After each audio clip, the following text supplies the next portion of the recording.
Pests to find out more.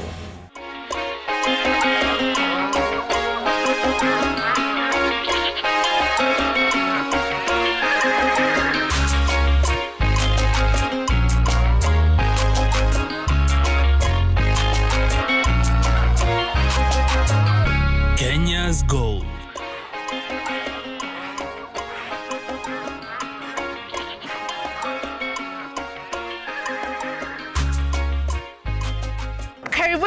Karibuni Kenya's Gold. Najua mnashangaa ngina hizi ni gani? Ni nini tena umegeuza Kenya's Gold ikawa gym?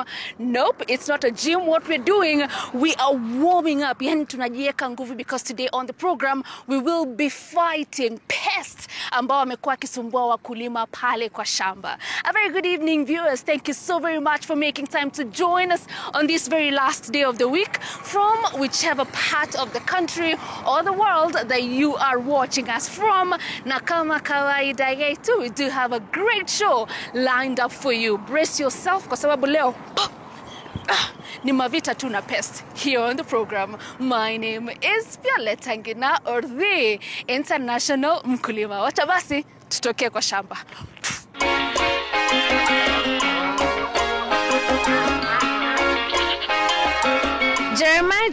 Jeremiah.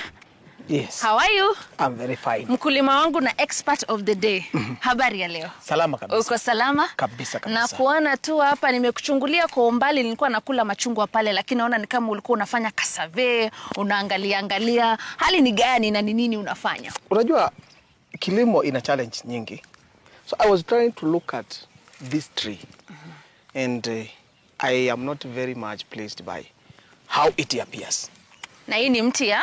Hii ni avocado. Right. Yes. Before we get to that, wewe kama agronomist, mkulima ambaye umetembea kila mahali, umeongea na wakulima wengi, ukiangalia shida ambazo farmers are facing the most kwa shamba at a farm level. Tusifike hata kwa market, shida ni gani at a farm level? The most is the pest and disease management. Right. That is the biggest challenge sahi mkulima ako nayo. Right. Number 1, pest management. Number 2, disease management.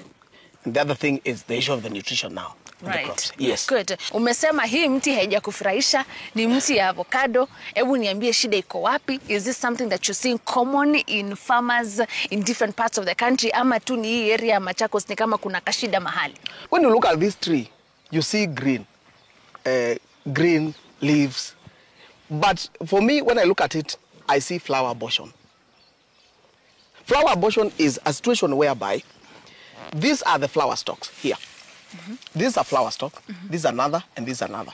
But only one fruit. This and this, only 2. Out of how many flower stalks? 1, 2, 3, 4, 5, 6. 6 flower stalks, only 2 of them have fruits. Fruit, a small fruit here. This one and this one. This one. So that is what we are calling flower abortion. That the flowers, before they transition into fruits, they shed or they fall off before they form fruits. That's what we are calling the flower abortion. What is the challenge? Nilikosea wapi kama mkulima, and can I redeem myself? Now, flower abortion has 3 or 4 causes. Number 1, if there are diseases, the powdery mildews, the flower botrytis, these flowers may fall off. We have some pests, we call them thrips.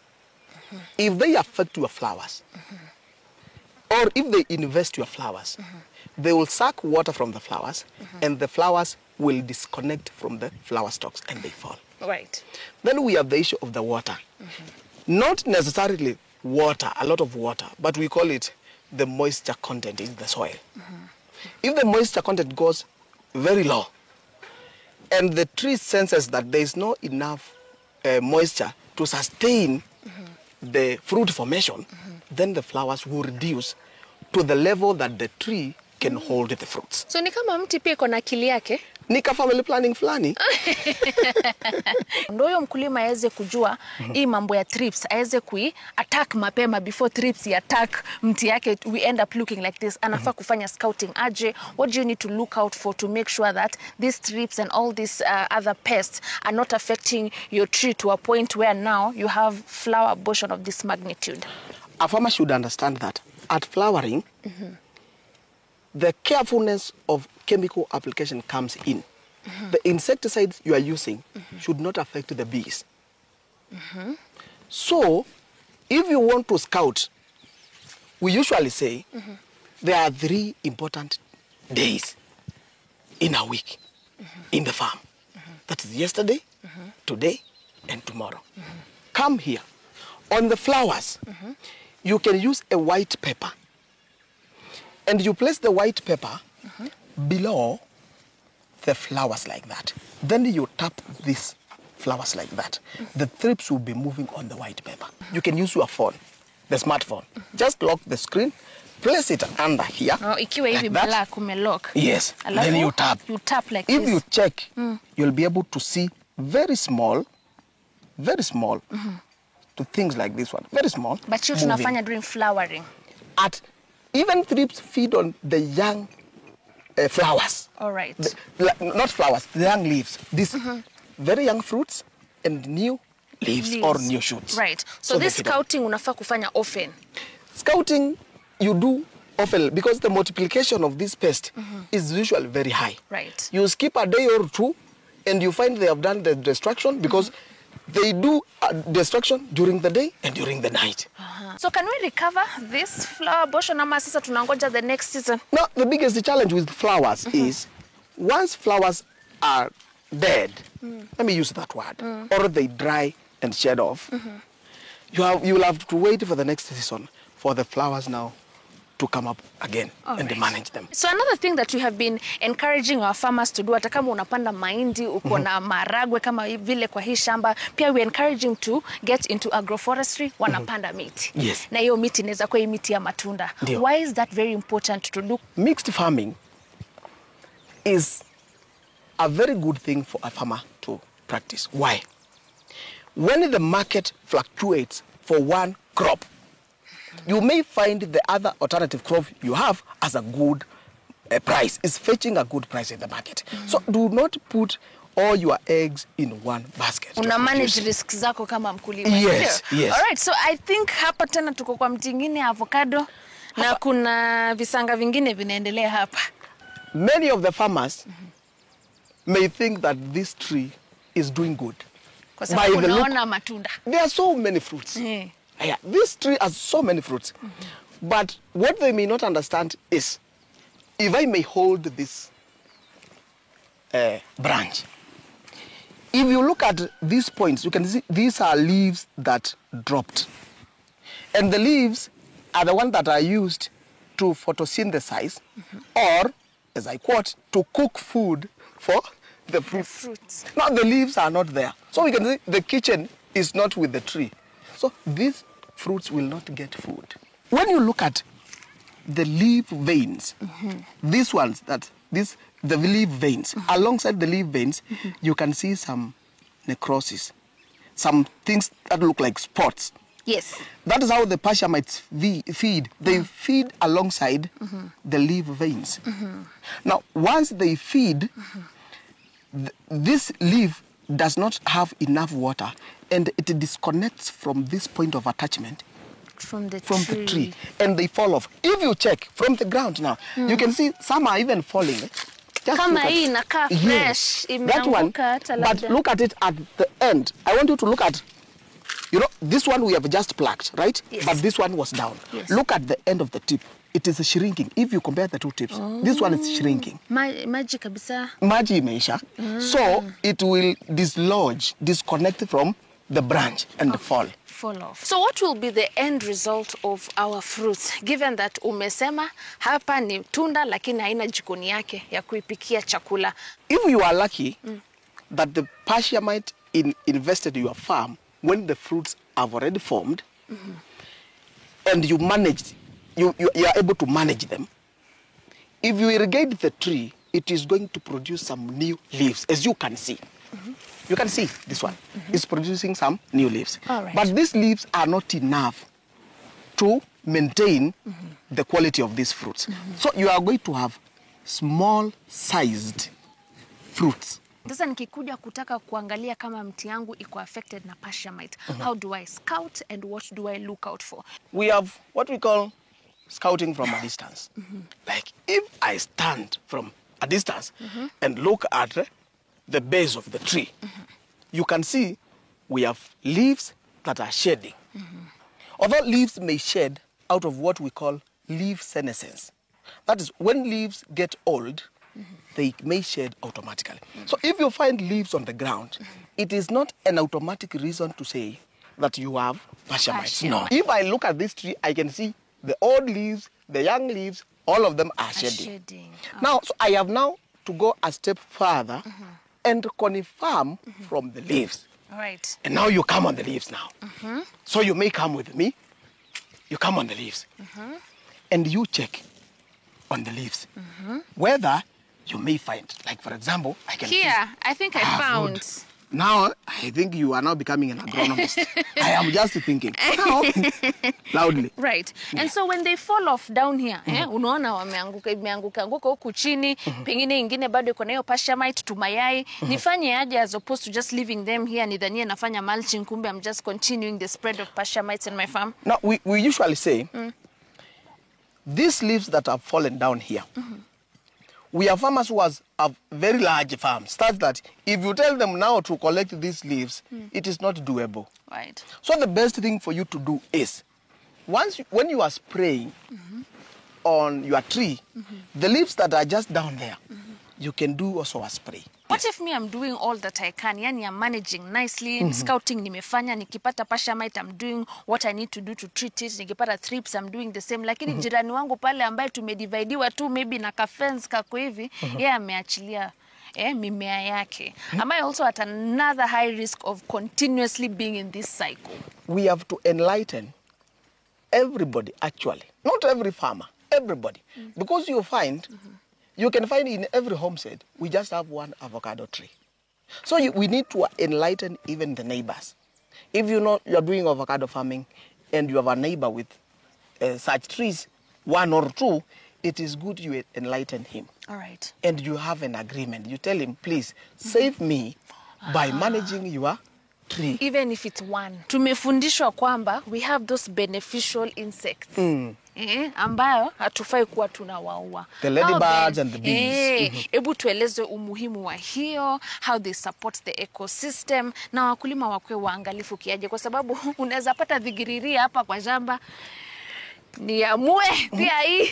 You know, you have mentioned, you have called them thingiriri, but most of them, they are called ants. Yes. Ants. They are not destructive. Most of the times when I'm training farmers, I call them whistleblowers. Because when you see an ant, this ant is going to feed on honeydew, which has been secreted by sucking pests, like the whiteflies, the aphids, the mealybugs, and the scales. Those secretions now provide a conducive environment for a fungus called sooty mold. Now the sooty mold germinates on the honeydew, which is black on the leaves. Right. Now a farmer will see black substance on the leaves. Right. And there will be ants around that black substance called sooty mold. So these ants are whistleblowers. They are telling you, I am coming on these leaves to feed on honeydew, which is being secreted by some destructive pest here. Right. Sasa hii scale, unaona the scales now, these ones, they are feeding on these leaves. Oh, indo hiyo ka pest kabaya. This is a very dangerous pest. Called a scale. These are scales now. Now, when they feed, remember the leaves are arranged like that. Their secretion drops on this lower leaf.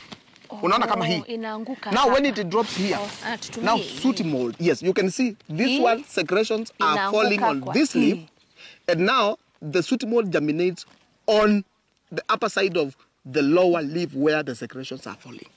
Okay. Yes. Alafu hii ndio thigiriria anakuja kukula. Thigiriria anakuja kukula ile secretion yenye inamea hii juu.